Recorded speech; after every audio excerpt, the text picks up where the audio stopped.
Welcome, everybody, to Broadcast Team Alpha, where we bring you cutting-edge conversation while exploring the quantum possibilities. And we are so going to do it again tonight with one of our favorite guests. And Augie's going to tell you about him shortly. But as always, I want to open with some gratitude. Thank you for being here. Thank you for your lively chat. Thank you for the personal messages that you send us. And I just want to do a shout out to our friends over at Conscious Awakening Network. Conversation while exploring the quantum possibilities. Sorry, I'm hearing background noise. Sorry, guys. I want to do a shout out to our friends over at Conscious Awakening Network. Really go over there and check out what's going on. You'll find Augie and myself streaming over there right now, and you're going to find some other interesting offerings from us and some of our esteemed colleagues that we just love co-creating with. So definitely worth taking a trip over there. And we want to invite you to become a member to our YouTube membership group. Mac will put the link in the chat, and you'll be able to join us for exclusive content only for the members. And, you know, Augie and I test drive some really sensitive information, some vulnerable information there. And, you know, Augie is prolific with his videos. So I highly recommend you go and check them all out. So without any further ado, Augie, please tell us about our guest. Yes, and here we are again. We have an American that lives in Germany, and this is Frank Jacob, of course. And we are so glad to have him here. And it is 2 a.m. over there, so he is wearing sunglasses so we don't see his red shot eyes. Anyway, Frank always looks good. Frank always looks good, yeah. Yeah. Anyway, I was just trying to have a little bit of fun here. But for those of you that also like to surf the website at the same time you're listening to the show, here is his website is www.imdb.com. imdb.com. Oh, no. Say again? That's my IMDb site. You should just go to jacob.com. Hello. All right. Say that again, Frank. Yeah, tell us again the accurate one. Well, since I'm jumping in here, hello, Augie. Yeah, hello. jump in. Yes. Welcome, Frank. Well, if you're going to do welcome. that. Yeah, thanks. Okay. Best website is frankjacob.com. I think somehow you got the IMDb website mixed in there with my bio URL link tree, but forget it. You know, frankjacob.com is probably the easiest place. That way people remember where to go. And here we are. Perfect. At 2 a.m. in Bavaria, Germany.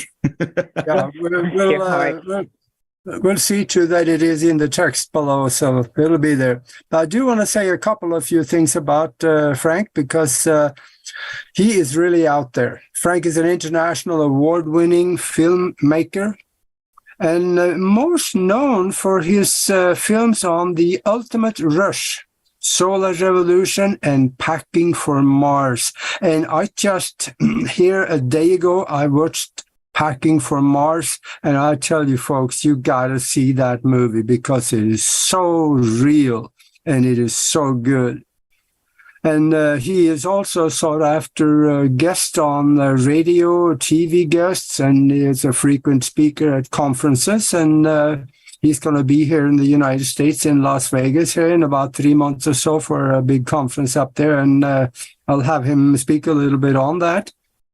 And he speaks on so many different subjects like transhumanism, AI, secret technologies, human evolution, timelines, parallel universes and parallel worlds, time travel, and the looking glass. I seem to remember he actually was the one that broke the story on the looking glass. That is that technology that can see the future. And I don't know where we're going to end up on this show because He can go just about anywhere, but there's two things that is on a lot of people's mind right now, and that one of them is transhumanism, and the other one is AI, artificial intelligence. And maybe we could start with AI, but before I say any more, welcome to the show. Thank you for having me, Age and Nori.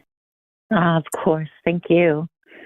So good to have you. And thank you for getting up at 2 a.m. to be here with us. And I just want to say, guys, if there's a little bit of a lag or an awkward moment in between us responding, I'm on the phone today, so that it might be my fault. And I just want to say a shout out to everybody in the chat room. So, Frank, I was reading an article today. This is probably more about transhumanism, but isn't that AI as well? I mean, ultimately. Well, yes, they're definitely related. Although they're two different topics, but you could say that the transhumanist agenda will lead us into a world that is dominated by AI, essentially by artificial intelligence, because the artificial intelligence represents the silicon world. And humanity, the biological version of it at least, represents the carbon world. And we're in the middle of kind of decarbonizing our planet, because carbon is such a sinful, even though it's one of the four building blocks of matter, life. Of our physical world, it's become one of the most dangerous substances known to the universe of man. So, and we're now moving to silicon, and transhumanism is the migration of human consciousness, at least according to the wet dreams of the progenitors of that idea, like Ray Kurzweil, Yuval Harari, who's their prophet, and others who kind of want to mutate consciousness, which they believe resides between our ears, and download it in some form or other and transfer it into some, immortal vehicle, so that they can become gods. That's where they want to go. They want to become immortal gods. And there's that famous saying by Yuval Harari, when you see his website or if you see him talking on the World Economic Forum conferences, he says that history began when mankind invented gods, and it'll end when man becomes gods. So that's kind of where they're going. And because they say that, because they believe that artificial intelligence is the superior form of consciousness, and that we will not be able to keep up with artificial intelligence, and therefore we have to merge with artificial intelligence. And that is what transhumanism kind of is in a nutshell. And that way it does, and it does relate to artificial intelligence. Yes. And all of that might not be so bad if it were just cordoned off to the people who agree with it. But that's not the agenda, and the agenda started with the mRNA, and it's going to be rolled out pretty much against the will of the people that don't want it. Is that true? Well, you're taking some chances here by mentioning those four letters on YouTube. But yes, absolutely. I think it has a lot to do with the final stretch of a plan that has been in formation for well over 100 years, leading us toward this form of society. And these, those four letters and the Beetlejuice that are, transferred to the human bloodstream have within them the operating system that will actually assemble us internally, which is I think the freakiest part of the information that I've encountered in the last, year, has led to the realization of something that I talked about with some of the people that are actually studying and analyzing the Beetlejuice globally. One of them is Dr. Anna Malchia. She is running a practice, a clinic where she has access to dark field microscopy, which allows her to look at live blood samples, and she can see the development of certain neural networks on a nanoscale within our system, which is in a way, and also the development of microchips and little, robot nanobots they call xenobots, which, for many, many decades sounded like science fiction, but now are basically reality. And I think it's very, very scary for a lot of people to realize that, hey, Ray Kurzweil's idea was to kind of download the human brain. They even had ideas of freezing it and then slicing it into microscopic little like pieces. It's amazing. It's sort of crazy what they were thinking, how they were going to do it. But okay, here we go.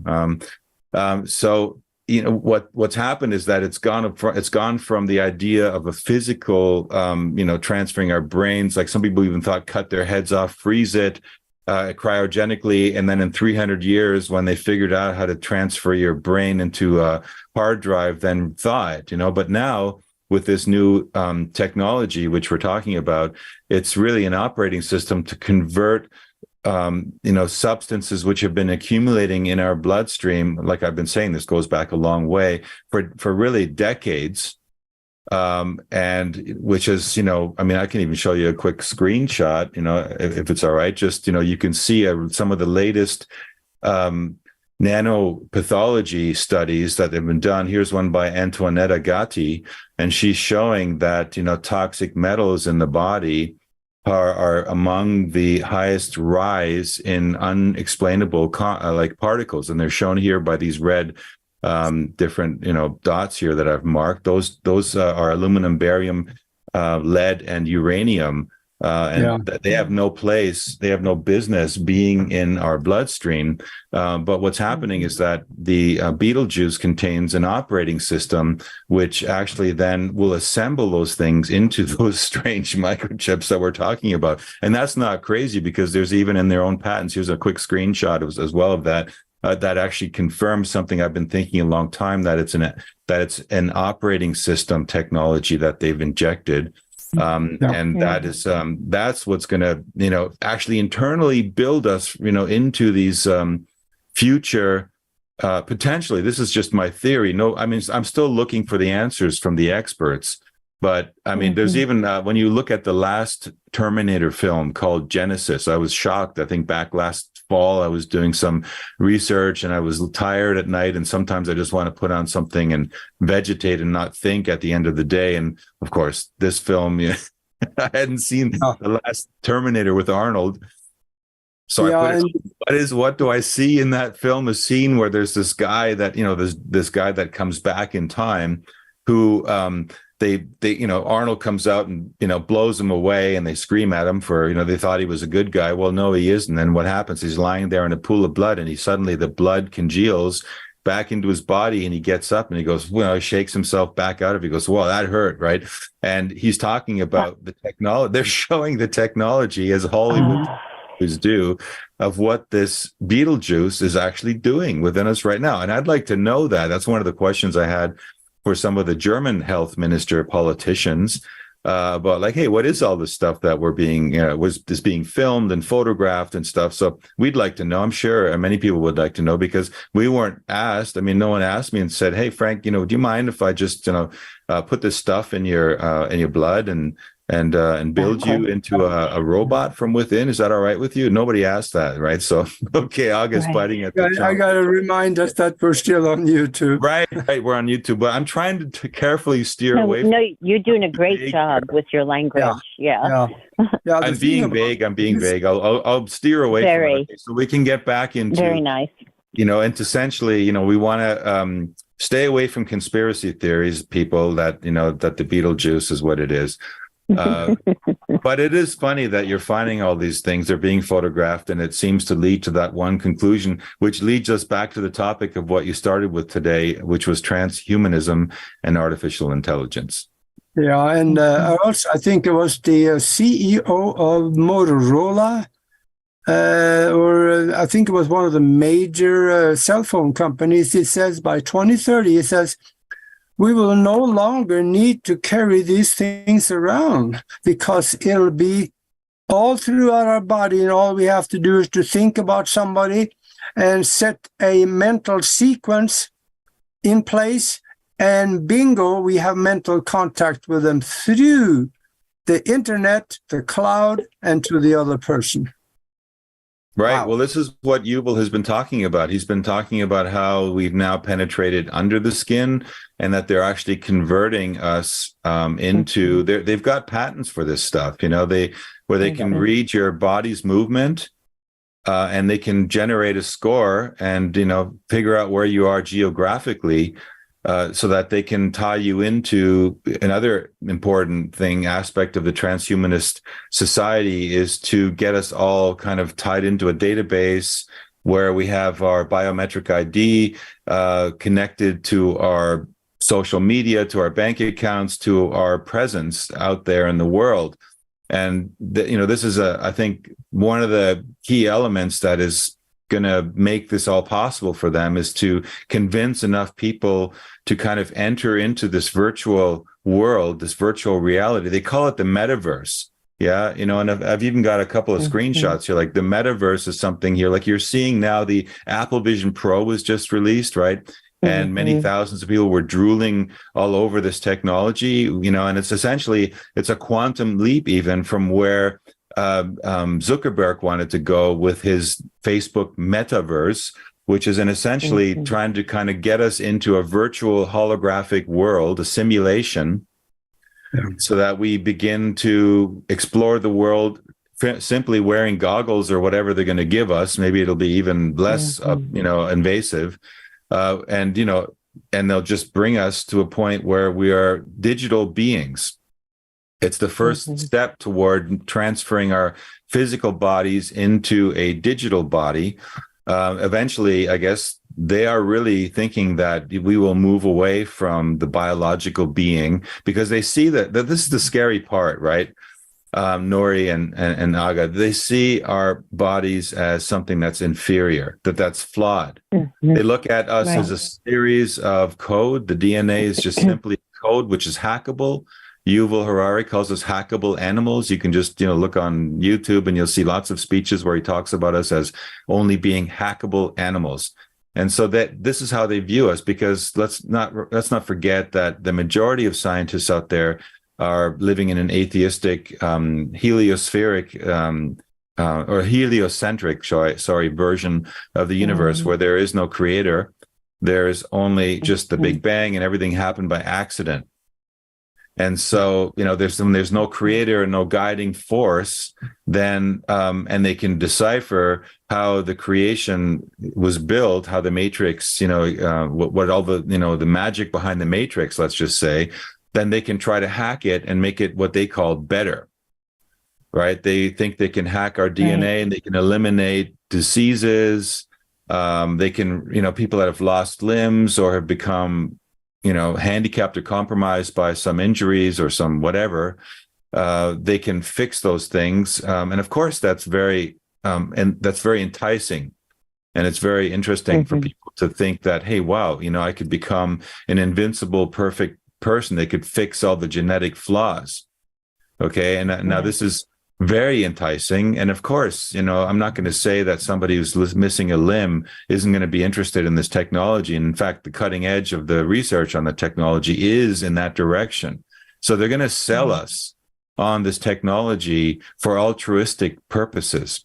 But the problem is that the people who are doing this work aren't necessarily living on a very high ethical or moral standard or have any kind of spiritual foundation. So they're all about materialism.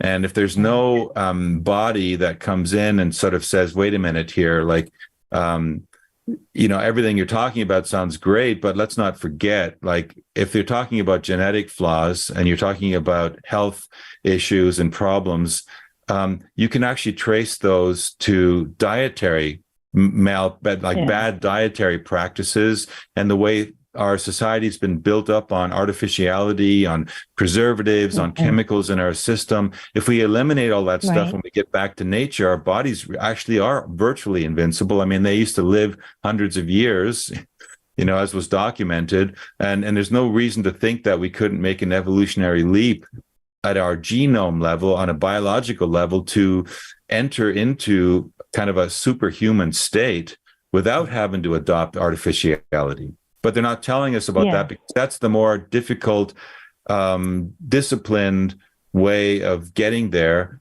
You can't just take a pill and everything is solved. You actually have to, become a spiritual person. You have to become a more holistic person. You have to think about things that may affect your real estate, because your body is, in a sense, your real estate. And if you don't know how your body works and your own real estate, then, well, in a way, shame on you, because that is the gift that you were given to navigate through. Right. And if you've polluted it and you've neglected it and you've accepted the stories that were given to you by these heliocentric based atheistic scientists as to how the nature of reality is, well, then you're going to be misled down the garden path toward this transhumanist artificial world without even having realized what you really had under your nose the whole time that you could have achieved. Exactly. Right? That's the scariest part for me personally, is to know that, we didn't really give us a chance. Right now, we already are entering into the transhumanist artificial intelligence world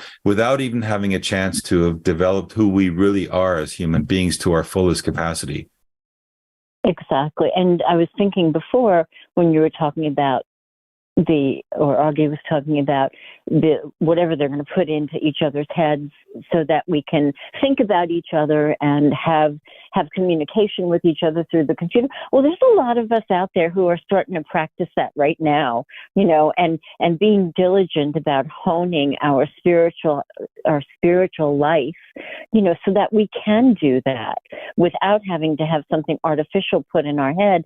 And to your point, Frank, which, you're preaching to the choir about taking care of your body. I was just reading today, I found this doctor who I thought was fabulous, but based on the amount of money he's asking people for consultations, I'm not sure what side he's on, but his point is we have to stop growing cancer. So to me, that was so clear that it's not just something that happens, it's not just the odds are not with us, that we have power and we have choice and we can do something about, these maladies that happen to us that we kind of choose, Yeah, and I think it's almost to the point right now that Elon Musk's brain chip that he's developing is already outdated, because they have the capabilities now through the nanobots that is already in about half the population of the world right now. I think they have the capability of assembling themselves into, like you said, a computer chip. And from there on, their selling point, I know it. I don't think it's come yet, but I know the selling point is going to be that for those of you that go along with this, you will have all the knowledge and the information on the internet at your disposal. No, please go. Yes.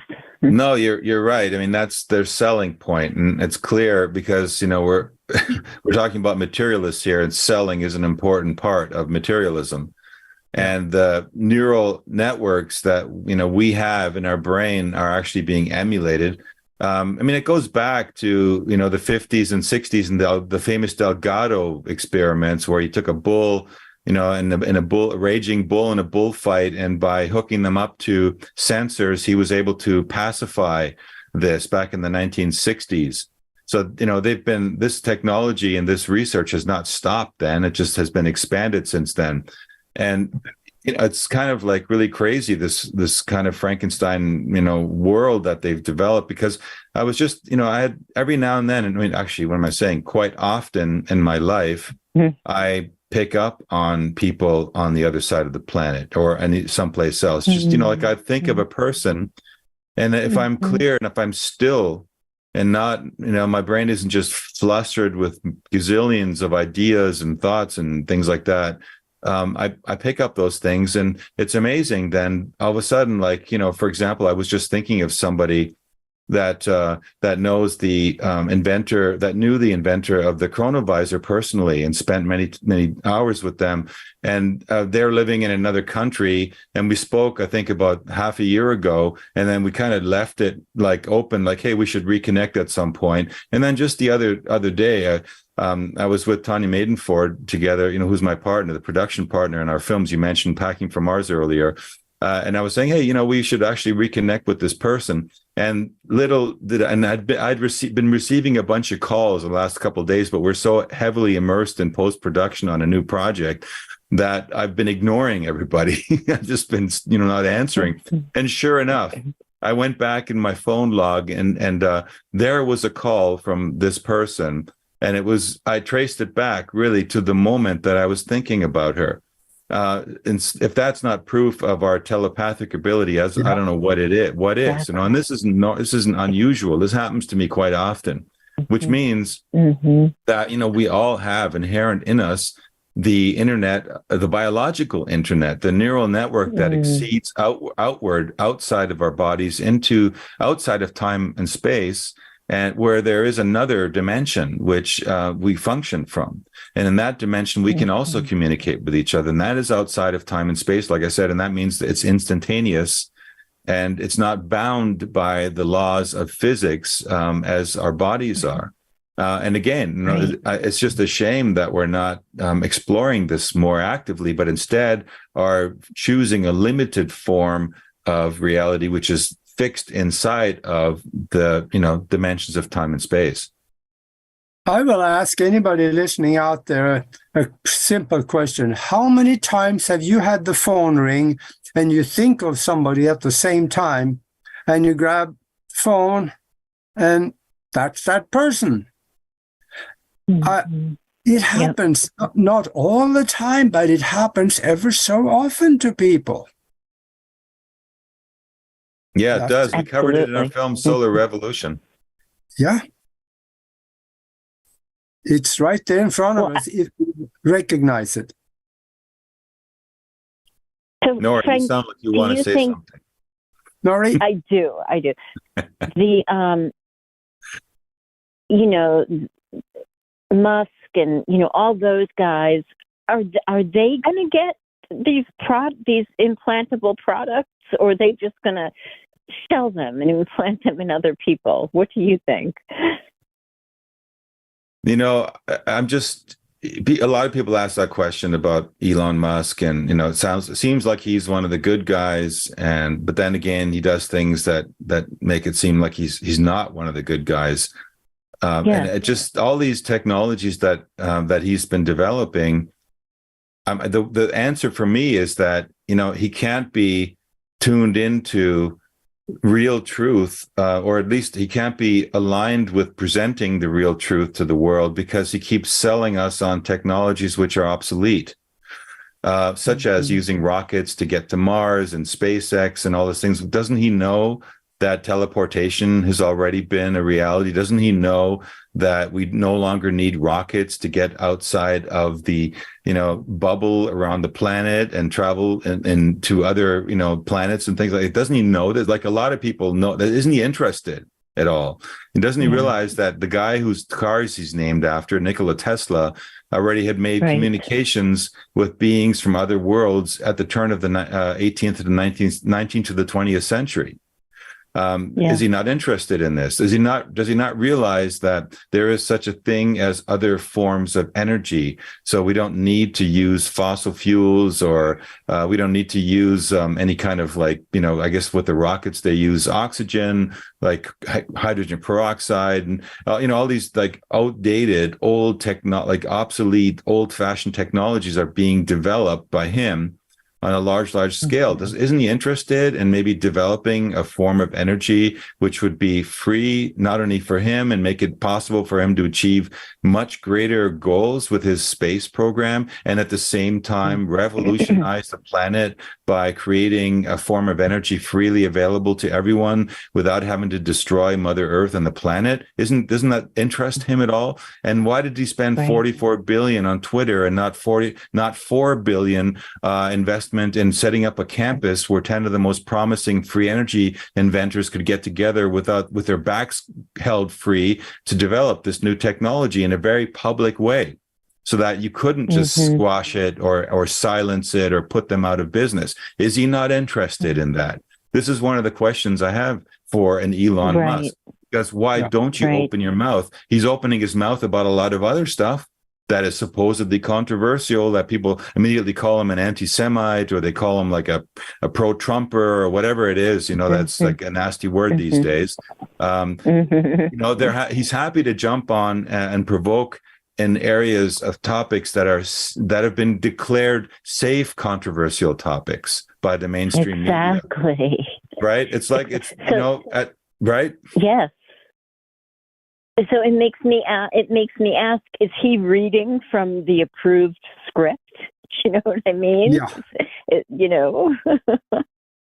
Right. I mean, the thing is, at some point, you have to realize, you have to make that leap where you realize that what you're seeing in the mainstream is just, Hollywood by ugly people in a way. It's all scripted. There's all a narrative that's been created for the stage of the politicians in the world, which are put out on the mainstream outlets, the television sets and the computer screens.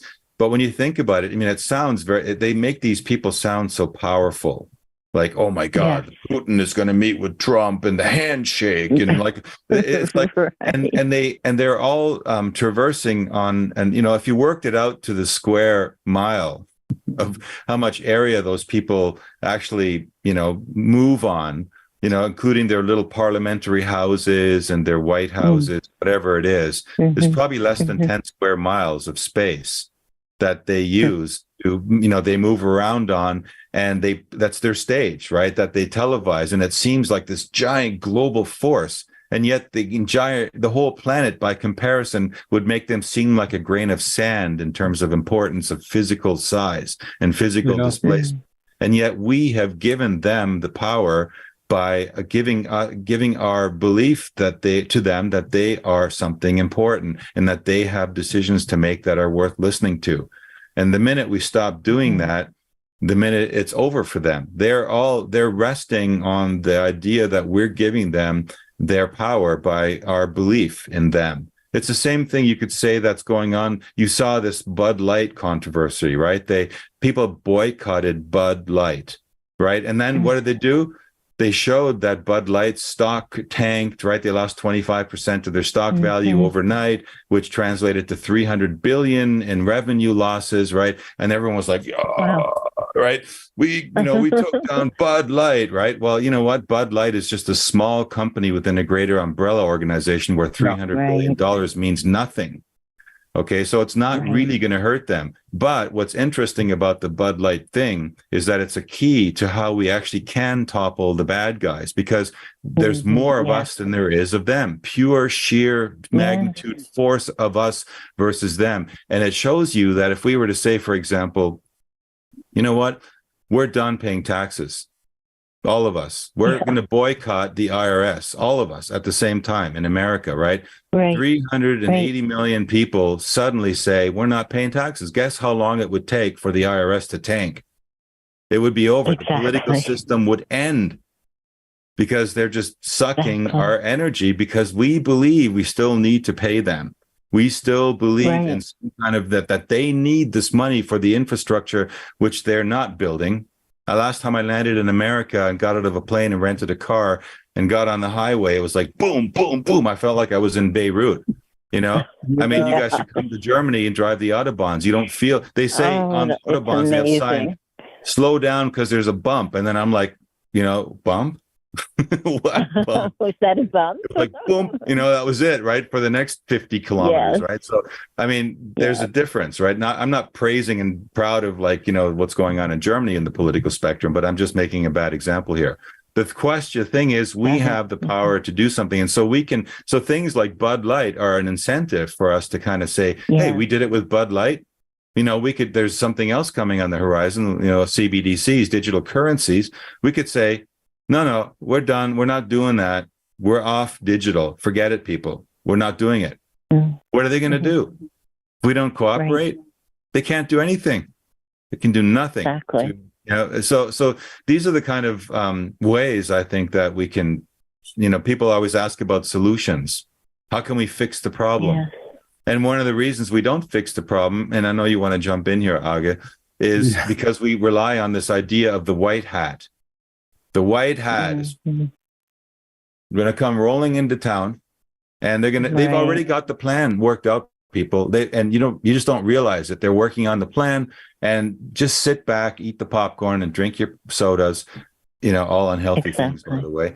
But they're going to come rolling into town, and they've got this plan worked out, and they've had it worked out for a long time, but it just isn't time yet for the plan. Meanwhile, another, 10,000 Ukrainians have to die in a meaningless war, and a bunch of other people have to starve to death, and et cetera, et cetera. This is all justified under the delay of the plan, execution of the plan by the White Hats plan ideology that people still to this day in the New Age and Awakening community believe in.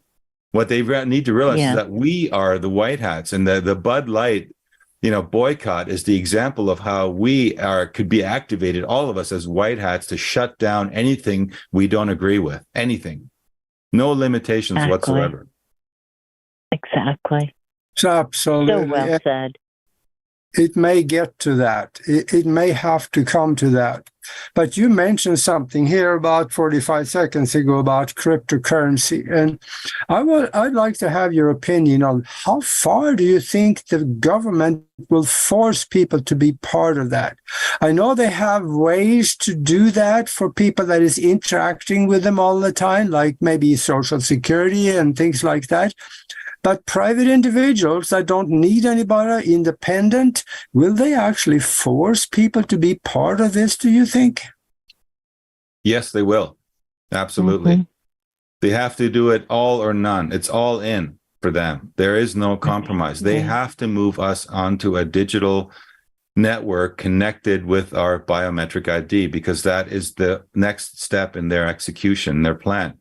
I don't know if I showed it. Did I show it to you earlier? This is a headline. Yeah, I think I showed it to you. Like Trudeau, right? And like here, this headline here says, it's a quote from Klaus Schwab. It says, "To me, the big question is, how are we going to go through this transformation? It cannot be gradual. It has to be driven by a certain shock that will happen," right? So the shock that he's talking about, we have to ask, like, what is that shock going to look like? There could be lots of ways that a shock could be precipitated. A shock was COVID-19, right? It was a shock. How long did it take? How many countries? 176, 180 countries in the world to get into lockstep? 2 weeks? That would be impossible if you tried to negotiate a contract about, the implementation of a certain regulation, in automobiles or something like that. It would take decades, right? But no.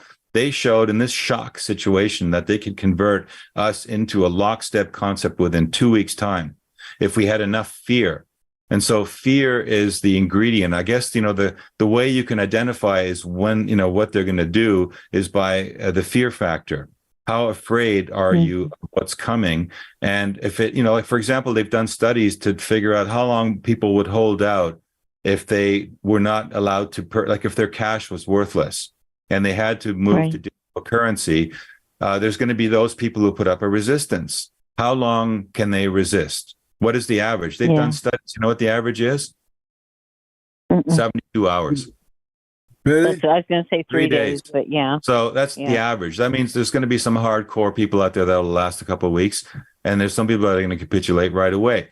Essentially, they're going to bring, if you can't eat and, you're starving in your family and blah, blah, blah, you're going to go down and you're going to be afraid of dying. And we've got a primal fear of death. I mean, in the ultimate sense, that's the biggest fear. We're afraid of death because they believe in a materialistic world where there is no spirit, there is no soul, there is no creator sense of you're not a creative being. You're just a piece of meat, with atoms and molecules that have smashed together so often to create consciousness. Of course, they're afraid of death, but they're ignoring the massive body of evidence and work by people that have had near-death experiences and been back to report on what happened. people like Eben Alexander that have, that their whole neural networks, even the part, he was a neuroscientist, by the way, even the part that he, as, a skeptic used to believe was active, that allowed for people to have these, what he called hallucinogenic experiences when they were in, under, and they were seeing, where their glasses were put in what drawer in the operating table. He still wrote that off as some kind of a hallucination picked up by a certain part of the brain. Even that part of the brain was dead in Eben Alexander. So in his experience, so that would, there's no way to explain certain situations. And we don't talk about this in the mainstream. And that if we did, we would get past the idea that death is the end. And we would, if we had a society where we didn't, fear death in that sense, what would be left for them? They wouldn't even be able to hold that in front of us and say, oh, you're going to die. Right? We're like, all right. So what? I'm going to move on. My consciousness will move on. These ideas have to do with fear. So you're going back to your original question of, will everybody do this? Yes, they will, because they will be afraid of whatever shock, as we just read, Klaus Schwab and his buddies, Schwabsters, are going to be presenting to us. The next shock experience will be hopefully one they can use to trigger something that they want to bring in. And that has to do with CBDCs, digital banking, currency connected with our biometric ID. And if we are, not vigilant, and if we continue to reside in this limited perspective of consciousness, then we will likely fall for their stupid trick, I'm afraid. Right. Or, I mean, what else does it come down to, right? Exactly. So I'm just going to take a little side road for a minute, if I may. There's a question Margaret in the chat room asks,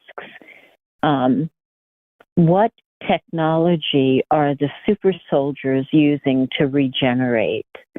Do you know? Like the med beds or? Well, I don't believe in the med bed thing so much, but I do know that for example, one of the things that they can do is they can regenerate neural networks. These these 4-letter substances, Beetlejuice substances that they've been using and creating. Those aren't our version or exposure to them are only the consumer end. As we all know, the military uses these products much more and greater in advance of time before we get to them. So the frontier of development of these artificial neural networks has to do with what's being developed in the military. So super soldiers that have, for example, that have lost body parts, or, they've been knocked out, they can, technically, according to the science that I've been encountering and reading about, they actually can regenerate and emulate our own neural networks. They can go into your brain, and these things can pass the blood-brain barrier. They're so small that they can actually enter your brain, and they can begin to form the exact same neural networks that we already have by displacing your own natural neural networks and emulating them with this artificial version of the neural network.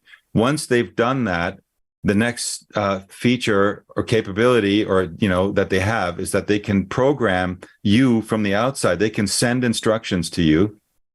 They can send voices, messages, so that you think these can be military instructions. They could be, ideas. They could be, and whatever they decide, whatever they want to work with, they can put that into the brain of these so-called super soldiers. And that's how they have these people that follow their instructions like automatons. What do many of the super soldiers say after they've woken out of their, days? Right. They recall certain things, but many of their memories are blanked out because they know they were at some place, but they don't know what they were thinking. And this is totally in line with what we're learning about the Beetlejuice and what it does within our own neural networks. So that's one way you could say that, this ties into the super soldier thing. Now, I don't know about the growing of limbs and all that stuff. I mean, technically, they also say that there's something that they perfected called cloning, and that they can transfer, things into a clone. But when I think about this technology that they're developing right now with the neural networks and the xenobots that are actually able to repair if they can send things into your bloodstream, and that's one of the selling points. Again, we talked about selling, that they can repair tissue and rebuild tissue. So we hear also stories of the super soldiers describing how they lost a limb, but it was grown back or whatever. So, I mean, do they really need clones? In a way, clones already are obsolete. Yeah. So, I mean, it makes you think about a lot of the stories that we've been, exposed to over the last 10 or so years when more of these super soldiers come out. Even the stories, I mean, going as far as those who say they were abducted by ETs and they had implants in them. And then they later had, some doctor pull implants out of them. And, and so I think about, wait a minute. Okay. We're supposed to believe that those ETs who abducted those people and put implants in them are an advanced civilization. Well, we're only about 20, 30 years beyond the point where we started reporting the abduction cases. And we've already developed technology which far surpasses chips or probes or whatever implants that these extraterrestrials apparently use. So whoever these extraterrestrials were or are, they're obviously way behind us technologically on that level, because they wouldn't need to put implants in you. They would just, inject something in your blood and it would become whatever they needed. They'd be light years ahead of where we are with mRNA technology, right? It makes you wonder about how many of these stories are, psychological aberrations of people who have been, they're looking for an explanation. What did they lean on? Of course. The technological state of things that they know from society around them rather than the truth. Right. Sorry, and maybe I've just insulted a bunch of people, but, I had to ask myself that question, and we've been doing a film about extraterrestrials, and I asked that question to some of the people too, and very few people gave me a really good answer to that.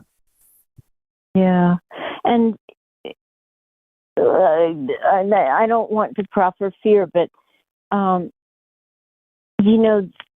there is a group of people who are on board with the small percentage that is controlling everything that, are not so ethical. And if you are a targeted individual, when you went in to get your gallbladder out, it is not out of the realm of possibility that, somebody dropped a little implant in there. It wasn't an alien. It got put in there medically when something else was happening.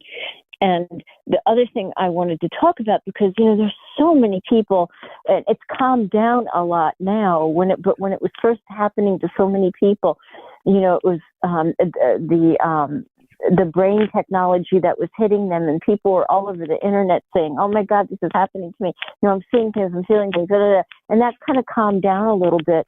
But I have to tell you, I was driving Pennsylvania from West Virginia, and it was still late afternoon, and I felt this force that I could not describe. And if I were not the incredibly strong person that I am, based on the hell that I've walked through, my eyes felt as if they were being pulled in two different directions. Wow. So I'm a nurse, and I'm going, am I having a stroke? I didn't have any of the symptoms, and I'm trying to clear my vision so I could, drive properly. And I stopped at, I don't know, one of the convenience stores, and I got an aspirin in the event that I was having a stroke. And it stayed that way. My eyes are being pulled in two different directions. So I'm driving along in the car. I'm going, God, can you help me out here? I'm just trying to make myself, feel light about it, knowing it's probably something, but I'll probably get through it. And then when I got to my destination, my friend was experiencing the same thing with her eyes, and I was not anywhere near, my destination when that was happening. So I don't know what that is. I don't know if there are planned energies, like, okay, let's target this part of Pennsylvania, every week at this hour, or then West Virginia here. I don't know if that's happening, but it sure felt nefarious. It really did. Well, you're opening another topic actually in a way, because I've been working over here in Europe, and Tanya and I together actually we've done several shows with a German biophysicist, Dieter Burs, and one of the things he does is he studies solar activity, and in particular related to solar activity, the whole planetary and ecosystem in a way. And one of the things that's part of that is called the Schumann frequencies. Yeah. And the Schumann frequencies are tied to they're in resonance at a certain frequency, which is 8 hertz, which resonates with the human brain, with a particular part of the human brain.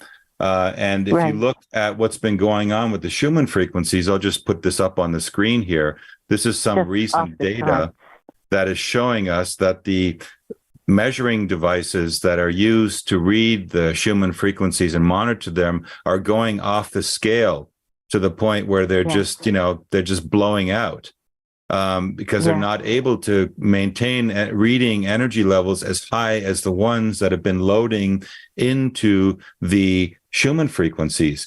And because, how things are, when two things go into resonance, there's that famous, opera singer with the crystal glass, example, he sings at the same, and then the glass shatters, right? Well, our brains aren't that plastic. Our brains are much more plastic than a glass. So we will not shatter our brains, but we will be affected by what's going on. And the other aspect to that, what's going on in the Schumann frequency is CERN. And I've talked a lot about CERN too, because you can see here in some recent CERN data, when you see these, spikes here, this is when they go with what they're calling, basically instant luminosity, instantaneous luminosity. They're firing CERN up here at, at 6,799 gigavolts, right? Giga electron volts, which is almost, full capacity. They're, each of these these beams that they're firing up, I think they're at basically maximum 7,500. So they're 14 tera electron volts, 14 trillion electron volts is their maximum. So what we're seeing is that there seems to be a correlation between CERN being fired and somehow affecting, because CERN operates with gigantic magnetic fields. And those magnetic fields and those energy charges and surges are bigger at CERN than they are in any other point on the planet. And we know that CERN often operates in conjunction with HARP and in conjunction with the Schumann frequencies.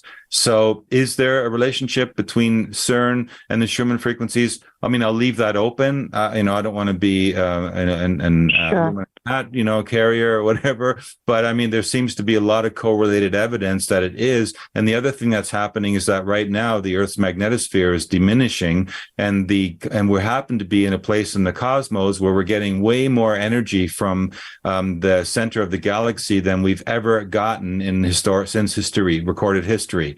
So this is another aspect of cosmic orchestration, which is, you could say, benevolent, which is another clue to how we may, use this energy to rise into another state of consciousness, into what people call the fifth dimension or whatever they want to call it. But there is evidence that our brains are locked into these energy fluxes from the center. But at the same time, they're messing with CERN. So it's no longer to be ruled out that when you have an experience like that, Nori, with your eyes, and other people have different experiences. And I've had some experiences recently where I felt extreme fatigue all of a sudden.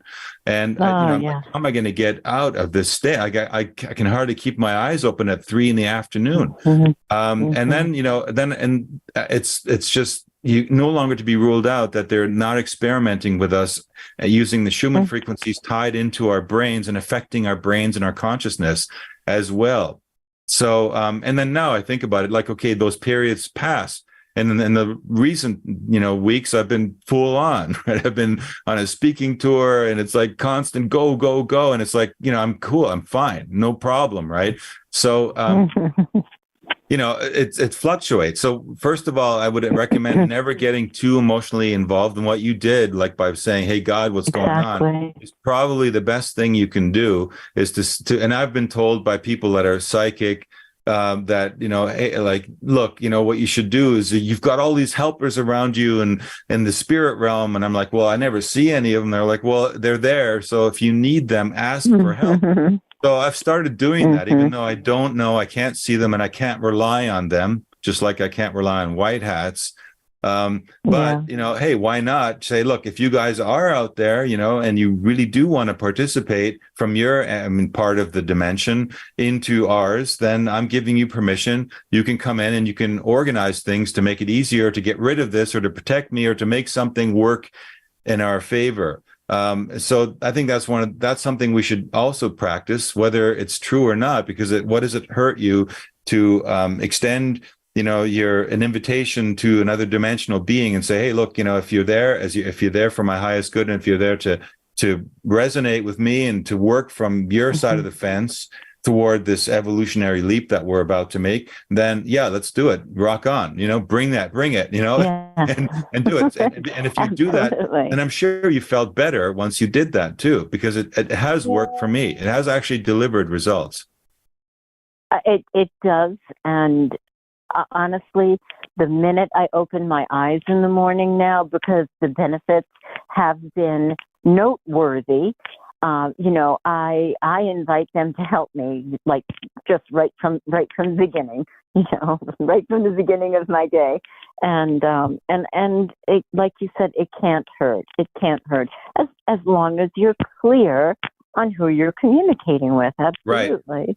Key point. Absolutely. And also, like, important not to be obsessive with it. And I don't want to continue like, oh my God, am I going to win the lottery ticket? Please bring in. Oh, am I going to get fresh vegetables? Oh, like, oh my God. It's like you can go overboard, right? Just use it for the key things. Like when you really need it, and try to rely on yourself and everything else, but when it's really down to it and you're really having a hard time, then and that's my personal rule. I mean, I can't force them on anybody else, but I think that if we give it more value, if we elevate its assistance to tasks which are superhuman rather than dumb, like materialistic goals that I want a new car. Right. Can you make that new car happen? And no. No, and unless you need a new car because you're going to go on a speaking tour to change the world, that's different. Okay, yes, but even then, we need to come at it from a place of power. We need to come at it from our own high vibration, not from a vibration of fear and begging and oh, can you please help me this time? I mean, when my eyes were being pulled into my temples, I'm like, all right, let's see what I can do here. So I was jokingly, God, can you help me out here? And I'm closing one eye, and did okay with that eye and tried the other. Okay, that eye was better. It relieved some of the discomfort and I was able to safely get to my destination. But, in time gone by, that would have freaked me out and landed me in the emergency room.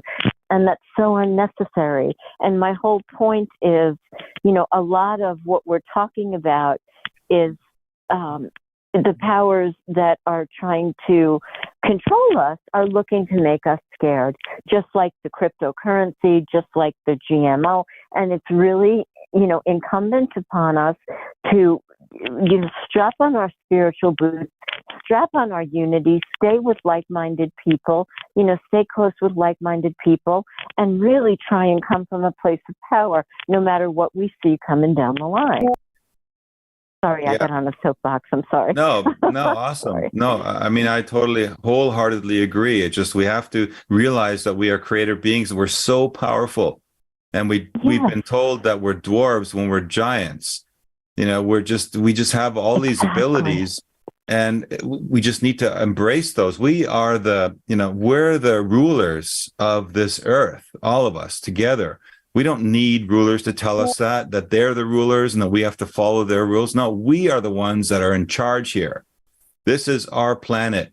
Stop believing that you're in some, that you're not part, you're not the body and you're in a simulation. And it's like that stuff only takes you away from what you really do have. You have this amazing body. And until you can walk through that wall, Don't tell me about this is all just a simulation and I'm not the body. And like, okay, great. Yeah. I mean, let's, assume that we come from outside of time and space and rein our bodies into this physical matrix. But hey, everyone wants to seemingly want to come here. And these transhumanists are seemingly wanting to take control over here and get rid of us. So there must be something to this. There must be something really valuable about being a human.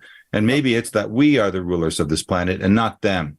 And so we have to take that power back, and we have to, operate out of a place of being kings and queens of consciousness of this world that we are living in, and we need to take possession of it. We can't put it outside of ourselves. We can't move into the metasphere, metaverse.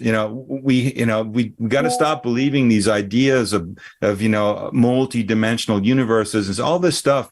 You know where that comes from, the multiverse, the quantum physics models and all that. And I'm a big embracer of this, language and stuff, and was for a long time. But if you look deeper into it, you realize where it comes from is atheism and the idea that there is no creator. Because a multiverse had to happen because, hey, there's no way our universe could be so fantastic, beautiful, and well organized, and such order in the universe around us is just impossible if there isn't a creator. Then the only way it is possible if there isn't a creator is that there's a big bang in the cosmic foam, millions and billions and trillions of times every single moment of time. And every one of those big bangs creates a new universe, and most of them are going to be a disaster. And eventually, in eternity, over multiple dimensions, one of those universes that is going to happen out of a big bang is going to be our universe, the one that's perfectly ordered. That's how they explain the heliocentric model of the universe. And it's the greatest conspiracy theory I've ever heard, because it has an error. It's prone to errors to the level of 10 to the power of 120. Now, you do an experiment as a scientist where your margin of error in proving your thesis is off by 10 to the power of 120. What do? You throw that model away, right? I mean, if you're off by a factor of 5, it might still be doable. You can rearrange your experimental parameters to make the experiment work. But 10 to the power of 120? Sorry, man. I can't follow it, right? So, but because the academic world has been dominated and taken over by people that are proponents of this heliocentric view, we go and study and we learn their language, and we don't even question that there might be another version, like the electric universe, for example, that talks more about consciousness and how fractal everything is, and why the same patterns keep coming up again and again, and how is it possible that we're finding galaxies that are way out there that are coming toward us if the Big Bang is moving outward? I mean, all these problems that they have, right, that they come up with another solution for in the heliocentric model to add to another 0 to the negative to 10 to the power of 120, simply to hold on to the idea of there is no creator. There cannot be a creator. There cannot be a soul. There cannot be a spirit.